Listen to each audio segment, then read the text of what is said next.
Okay, good morning New Zealand and welcome to Turn the Page. My name is Mark Pacey from the Wairarapa Archive, and today we've got something entirely different, quite a bit special. And for the first time I'm going to be reading you things that I haven't written. This is written by a good friend of mine, Don Farmer. He wrote a book about growing up in Greytown in the 1950s. His book's called Walking Back to Happiness. Unfortunately it's out of print now, but he's asked me to do the audiobook. I'm going to do it on the radio, and then we're going to take those files and turn them into an audiobook, edit out all the heavy breathing and mistakes, and that'll be available later on. So we have to start off with a formality, which is the introduction to an audiobook. Walking Back to Happiness, a Wairarapa Boy's Story by Don Farmer. Published October 2020 by the Wairarapa Times-Age. Narrated by Mark Pacey. Preface. Change is inevitable. That's a given, but it doesn't mean we have to turn our backs on the past, unless we want to. Some say we should not live in the past, that we should live just for the present, or even try to live in the future, the last being, in fact, impossible. The author agrees living entirely in the past is not only hard to maintain, but it is unhealthy. Time continually marches on, and we must march with it. But that doesn't mean we have to forget. Reject those days of yore, discard our memories, especially if we have fond memories to recall. The boy, who is at the heart of this book, is blessed to have had a happy childhood, one that encompassed all the rough and tumble of small-town New Zealand in the years after World War II. He was a baby boomer, one who was lucky enough to be able to call Greytown home. Lucky also to have had a loving mother, father, siblings and friends to help him enjoy his childhood, along with the inhabitants of a proud town with a huge heart that deservedly earned a reputation for its generosity. Greytown today is a different town, at least physically. Its beauty realised by those wanting to rid themselves of city life, it has been discovered. Its population today is a mix of those on that voyage of discovery and those whose lives have long been embedded in the town, who served their 25-year apprenticeship to become true sons and daughters of Greytown many years back. Change brings debate. Is Greytown better off or worse off as a town to live in and enjoy now it has undergone such change? If that question needs to be answered at all, then a look at life as it was in the 1950s is this book's contribution to the debate. Although the book is largely the recollections of the boy as he navigated memories of that childhood decade, he acknowledges many people who took a telephone call in the early morning or late at night and helped to confirm details of Greytown during that period. Events, places and names throughout the book are genuine, although it must be said some license was taken describing the boy's birth, only because, despite his best efforts, he could not remember a single detail of it. Don Farmer, September 2020. Introduction. My father wasn't at all keen on writing. He could, and actually had quite a nice hand, but he preferred to leave such things as filling out forms or making declarations to my mother. She even wrote his personal letters, which he would sign before they were posted. It was a pity, really, because he was a natural-born storyteller with a memory as sharp as a tack. Even in his old age, he could rattle off the names of shopkeepers, where their premises were in town, and what they sold, reaching right back to the days when he was a small child. He also had many memories to tell from his childhood in Greytown in the 1920s. His days at Greytown School, the children he was in class with, his favourite teachers, and those he didn't like at all. They were a joy to listen to, stories he told to entertain not only his own children, but also his grandchildren, and would have been enjoyed by a much... I'll do that again. They were a joy to listen to, stories he told to entertain not only his own children, but also his grandchildren, and would have been enjoyed by a much larger audience had they ever been printed. Instead, writing of happy times as a child in the town has fallen to his son, turning the clock forward from Dad's young days to his own young days, the 1950s. This book was conceived in the mind of the author several years ago, when it became apparent memories of life in old Greytown were fading away. So it had long, it had, it's Monday, so it had a long gestation before its actual birth. In its pages, readers are invited to join the boy on his journey back, his walk back to happiness. The 1950s were the years of innocence, especially in small-town New Zealand. People truly did not lock their doors at night, and certainly not during the day. They went on holiday leaving doors shut, but unlocked. Those who were lucky enough to own a car parked it in the street and wandered off, doors unlocked, keys often left in the ignition. There was very little serious crime, very little money too, but there was a tremendous sense of camaraderie, the fair play and caring of the needs of others. A mother, knowing that a work crew was outside her gate, perhaps trimming tree branches back from the power lines or whatever, would send a child out to invite them in for morning tea. It was the done thing, and often they would accept, putting down their tools to enjoy a cup of tea and home-baked scones. The very least they could expect was a billy full of boiling water for making their own tea if they wanted to take smoko together sitting on the grass verge outside the gate. Most mothers didn't go out to work, but that didn't mean they had time on their hands. A washing machine was a luxury. Many women still boiled up their whites in a copper. They cooked meals on top of coal-burning ranges, baked biscuits in the oven below. Do that again. They cooked meals on top of coal-burning ranges, baked biscuits in the oven below while listening to music while you work on the radio. Whereas many of the tasks parents had to perform Whereas many of the tasks parents had to perform could hardly be classified as joyous or happy, they were necessary and accepted as such. For children, it was a rather different matter. There seemed to be many more hours to a day than was the case as the pace of life picked up with the progression of age. Without the trappings of today, computer games and the like, the young people of the 1950s made their own fun. Most had boundless energy, using up all the daylight hours at their disposal. The boy and his cohorts filled those hours easily from dawn to dusk, as the pages of this book reveal. There was very little traffic, so they played tennis in the street, or pushed each other up and down the few sealed roads, in carts cobbled together by bits and pieces of timber and old pram wheels. After tea at night, they would carry on playing outside, either at home or in the backyard of friends living nearby. As darkness fell, the boy and his siblings would hear a shrill, screeching sound that they instantly recognized. It was Dad calling them back home using his dog whistle. There was no television, so nighttime allowed more time to think, to plan, to scheme. Readers are at liberty to question whether everything the boys schemed about or did was right or fair. That's a judgment for you to make yourself. The author confesses to the pangs of guilt when it comes to how he chose to level the playing field with his neighbour, Mrs. Bunny, especially the incident involving her car. But in the long run, no harm was done. Readers will realise the years written about were pre-decimal and pre-metric, and the texts from this time... Readers will realise... It's too early. Readers will realise the years written about were pre-decimal and pre-metric, and the texts reflect this from time to time.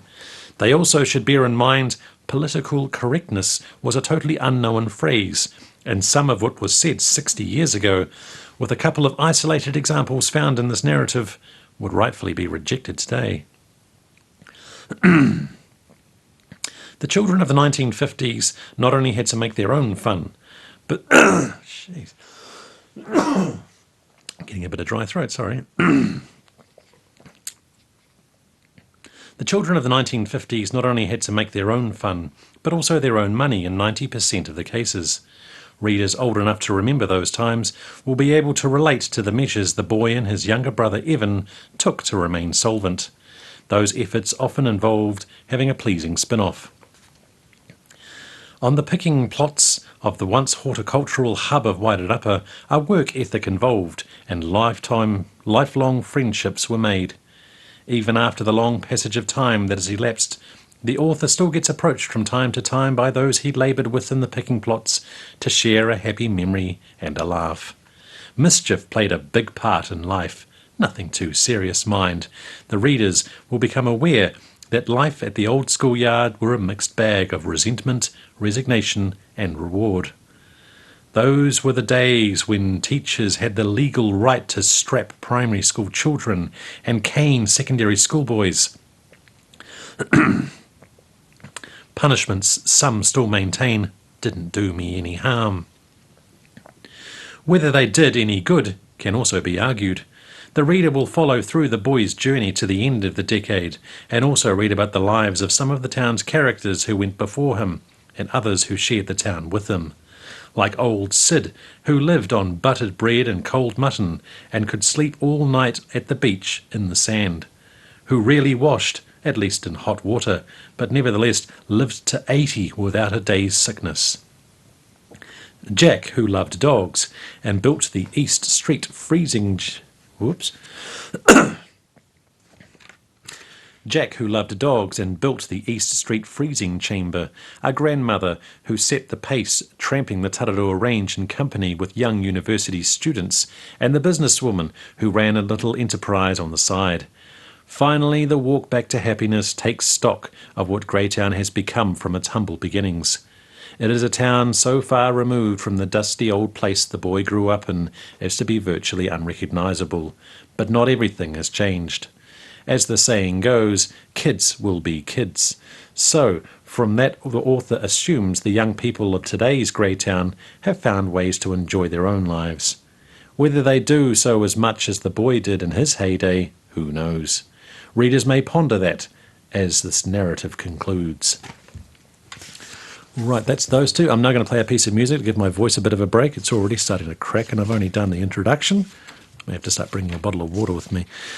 So this is a piece of music, and I absolutely cannot speak more highly of this New Zealand band. This is, in my opinion, the greatest New Zealand hard rock / heavy metal band that's ever come out of this country. This is Shepherd's Rain, and appropriately this piece of music is called Never Forgotten.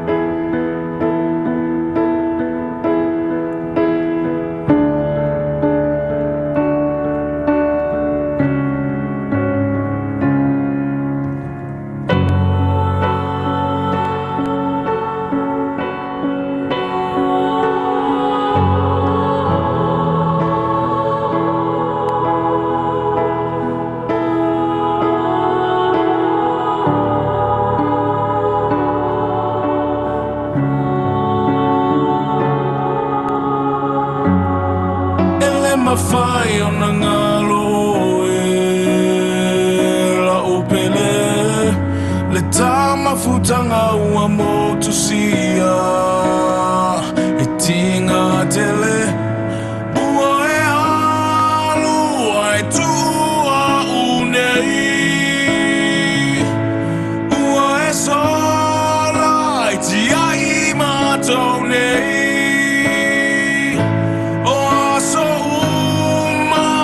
tangi a te oe whaamanga lo so se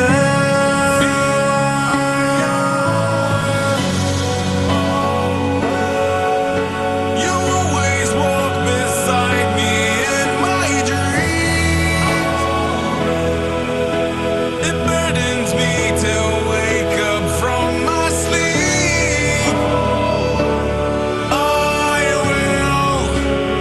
Never forget you. You'll always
And that was Shepherd's Reign doing Never Forgotten. Seriously, check them out. A really, really good. Shepherd as in the person that goes and looks after sheep, and Reign as in sort of the period that a monarch looks after. Absolutely fantastic band. Looking forward to seeing what else they come up with. Right, this is the next one. We're just going to do 2 chapters each time. Well, technically we did the preface and the introduction in 1 chapter, so we'll give you 1 major chapter today, and then we'll carry on next time. Chapter 1. In the beginning. It was a harsh judgment, one that only time would tell whether it was even remotely fair, but it was nevertheless made. Francis Bassett peered into the cane bassinet, looking down at the little face of the newborn boy, and having studied his tiny features, turned to her daughter resting in the bed. "This, my dear, is the one you will have trouble with." Sheila smiled.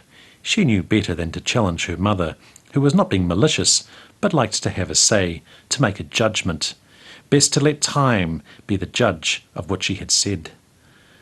It had not been Sheila's first pregnancy. They never got any easier, and it would not be her last. Sister Mackenzie and her staff at the Carterton nursing home had been wonderful. As her time got nearer, they sent word to her husband Ron in Greytown. There was no telephone at the farmer cottage in Greytown, so the call had been made to a close neighbour, schooled up for the purpose in advance. He had wasted no time cranking his father's Austin into life and setting off for Carterton. At the nursing home, he had been quickly ushered into a side room, feeling more and more like an extra on a film set.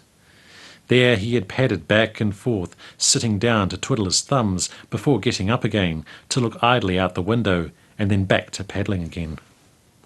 And then back to padding again. Time passed, and staff moved more quickly back and forth along the corridor, but he didn't get so much as a sideways glance. "Would you like a cup of tea, Ron?" he was finally asked. "Yes, please. Black with 2 sugars. How's things going in there?" No reply, just a sympathetic smile. More time passed, and then the air was rent with an unmistakable sound, the howling of a baby. Ron was on his feet, but knew better than to leave the room. Sister Mackenzie appeared at the doorway. "Congratulations, Ron. You have a son." He was escorted to Sheila's room to see his wife, tired but relieved, and smiling, holding a wee bundle wrapped up in a white shawl. Ron had been here before. He knew what to say. Kissing Sheila on the cheek, he whispered to her, telling how clever she was. They talked for a short while, but, it getting late, he soon said his goodbyes and would be back tomorrow afternoon. Next day he found Sheila bright and chirpy, their newborn son awake and fidgety in the cradle beside her. "Mum was here this morning. She said he's the one we're going to have trouble with," Sheila said. Ron smiled. He knew Frances Bassett could be very direct. "She would, but I don't think so." He took another look. The wee unseeing eyes squinted up at him. Well, maybe. Days would pass before Sheila was allowed home with her bundle of what Mother had indicated would be potential trouble. Lining up to greet the boy, as he is to be known throughout this narrative, would be his siblings, Pamela, Gary, and Elaine, in that order. The oldest to the, until now, the oldest, or, oh my God, the oldest to the, until now, youngest. On their way home, they stopped off at the Bassett farm in Hilton Road in Carterton to introduce the boy to his maternal grandfather, Tom.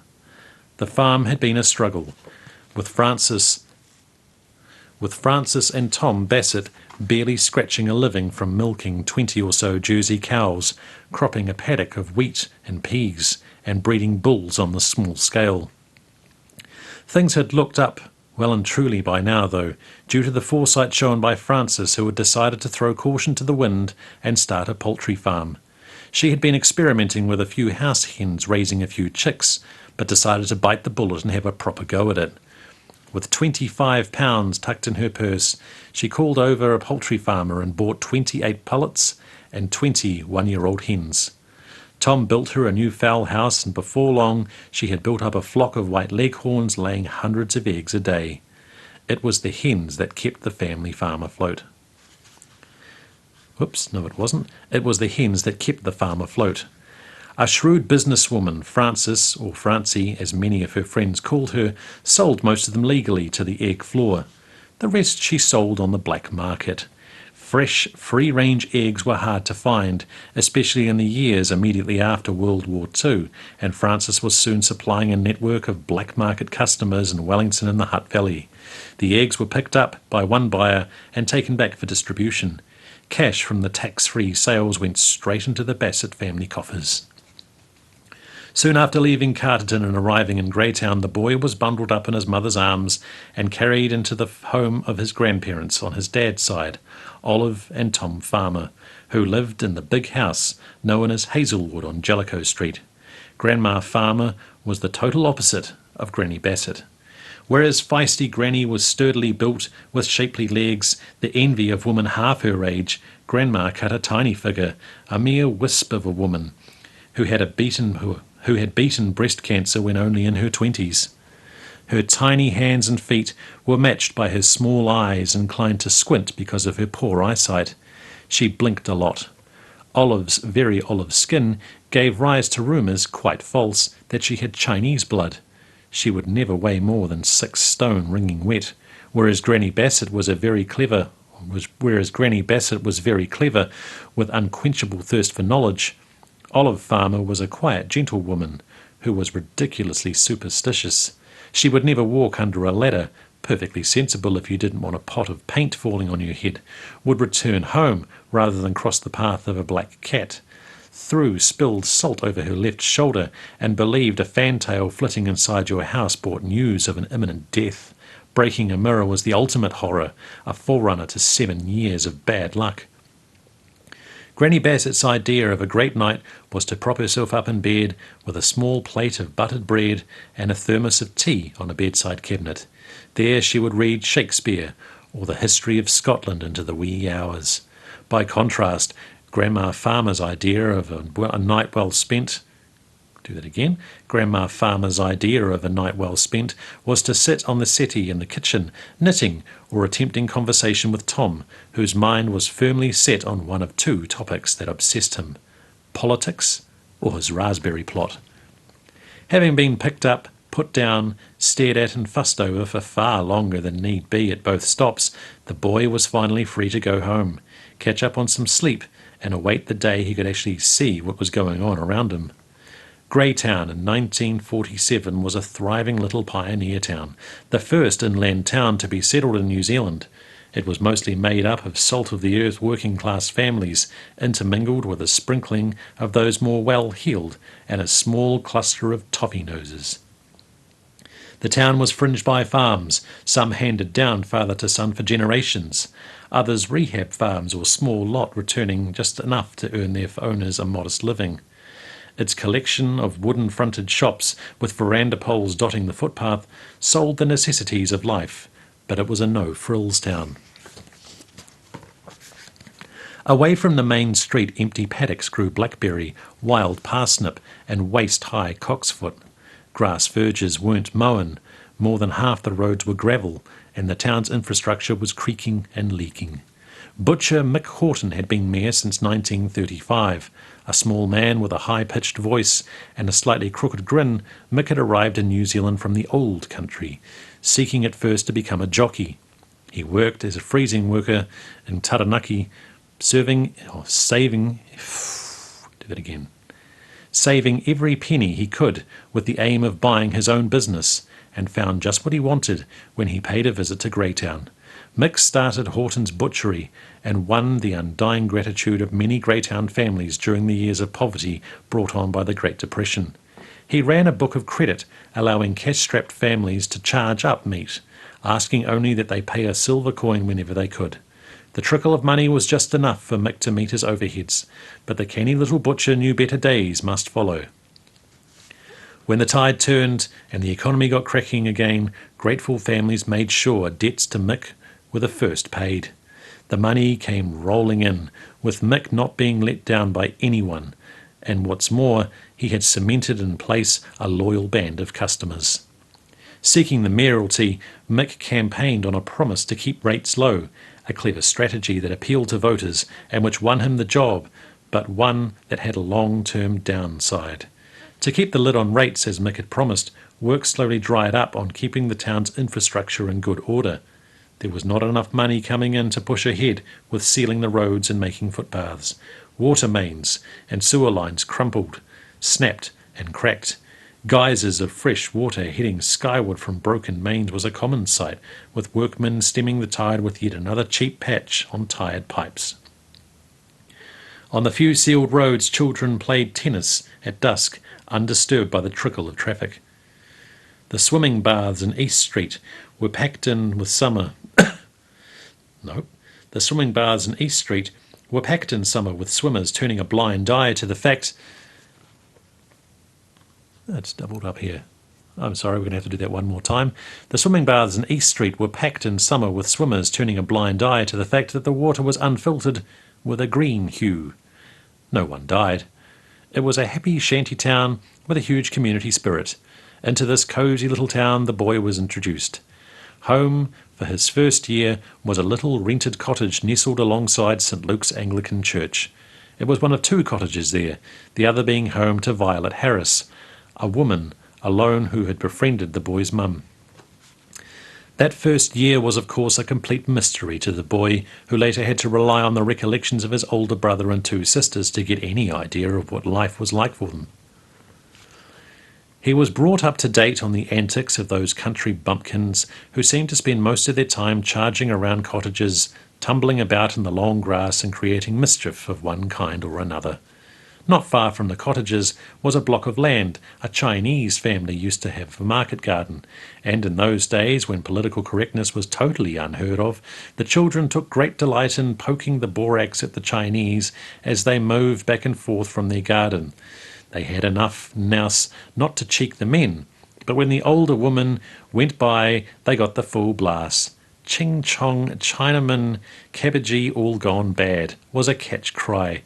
To the credit of the Chinese, no complaint of this dreadful behaviour was ever made to the parents. Perhaps it should have been. Grandfather Tom Farmer only saw the first year of the boy's life. His heart had been dicky for years, forcing him to give up work on the railway and buy land for growing small fruit. It was a good move. He was a natural at it, and it sure beat the hell out of lugging heavy rails and hardwood sleepers around.